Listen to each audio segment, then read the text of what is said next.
పూరి జగన్నాథ దేవాలయంలోని రత్న భాండాగారం మూడో గది తలుపులు తెరుచుకున్నాయి. ఈ ప్రక్రియలో ఎటువంటి ఆటంకాలు ఏర్పడకుండా ఉండేందుకు ఆలయంలోకి భక్తుల ప్రవేశాన్ని నిషేధించారు.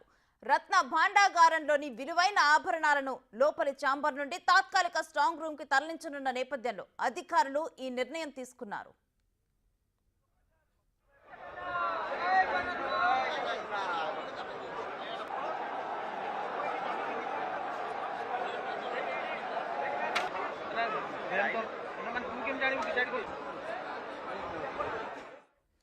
జగన్నాథ ఆలయ అడ్మినిస్ట్రేషన్ చీఫ్ అరబిందాపాది మీడియాతో మాట్లాడుతూ ఆలయ సింహద్వారం మాత్రమే తెరిచి ఉంచి మిగతా తలుపులన్నీ మూసివేశామని తెలిపారు.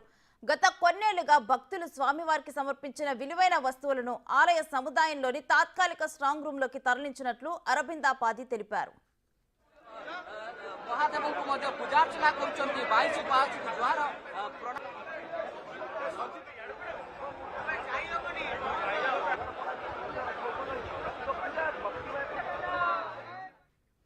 ఆలయ ప్రాంగణంలో ఏర్పాటు చేసిన తాత్కాలిక స్టోర్ హౌస్ కు ఆభరణాలను తరలించేందుకు గాను రత్న భాండాగారం లోపలి గదిని ఆలయ పరిపాలనా యంత్రాంగం తిరిగి తెరిచింది. SJTA chief administration Arabinda Padhee, justice Vishwanath Rath, Puri collector Siddharth Shankar Swain ఇతర అధికారుల సమక్షంలో రత్న భాండాగారం లోపలి గదిని తెరిచారు. ఉదయం 9 గంటల నుంచి 9:51 తలుపులు తెరవగా మధ్యాహ్నం 12:15 వరకు ఆభరణాల తరలింపు ప్రక్రియను కొనసాగించనున్నారు అధికారులు. ఈ తతంగాన్నంతా వీడియో తీస్తున్నారు అధికారులు. దీంతో ఒడిశాలోని పూరి శ్రీ క్షేత్ర రత్న భాండాగారం రహస్య గదుల్లో ఏముందో తెలుసుకోవటానికి దేశం మొత్తం ఆసక్తిగా ఎదురు చూస్తోంది.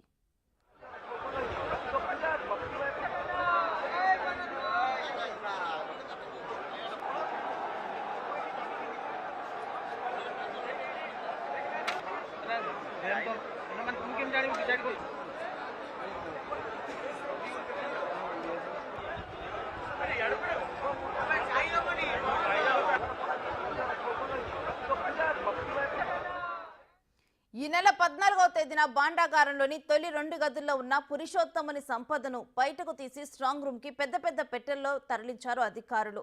అందులోని సంపదను, విలువైన వస్తువులను తాత్కాలికంగా ఏర్పాటు చేసిన స్ట్రాంగ్ రూమ్ లో భద్రపరచనున్నారు. అనంతరం ఈ భాండాగారానికి పురావస్తు శాఖ ఆధ్వర్యంలో మరమ్మతులు నిర్వహించనున్నారు. పనులు పూర్తి అయిన తర్వాత మొత్తం సంపదను మరలా భాండాగారానికి తరలించి లెక్కించనున్నారు.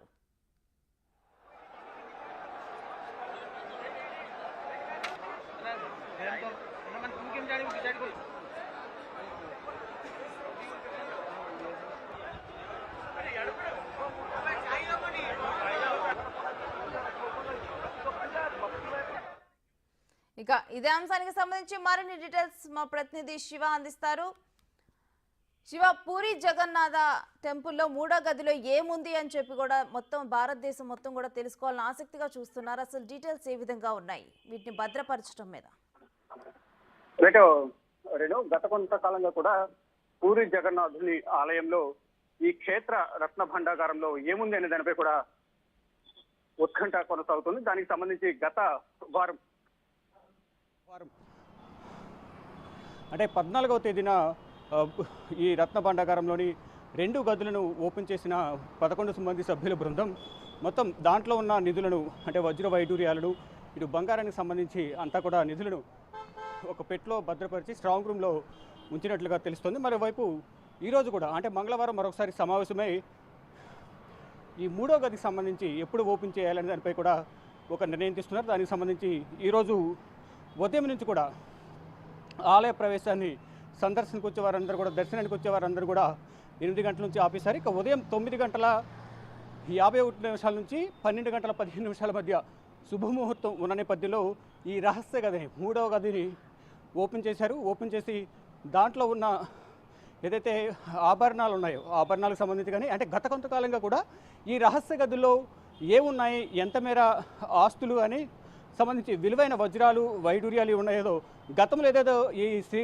పూరి జగన్నాథ్ ఆలయానికి సంబంధించి గతంలో భక్తులు ఎవరైతే ఉన్నారో, రాజులు కానీ అక్కడున్న ప్రజలు, అప్పటి కాలం ప్రజలు ఏదైతే కానుకలుగా సమర్పించారో ఆ కానుకలకు సంబంధించి విలువైన ఆస్తులు ఎంత ఉంటాయి అనే దానిపై కూడా ఉత్కంఠ కొనసాగుతుంది. అంటే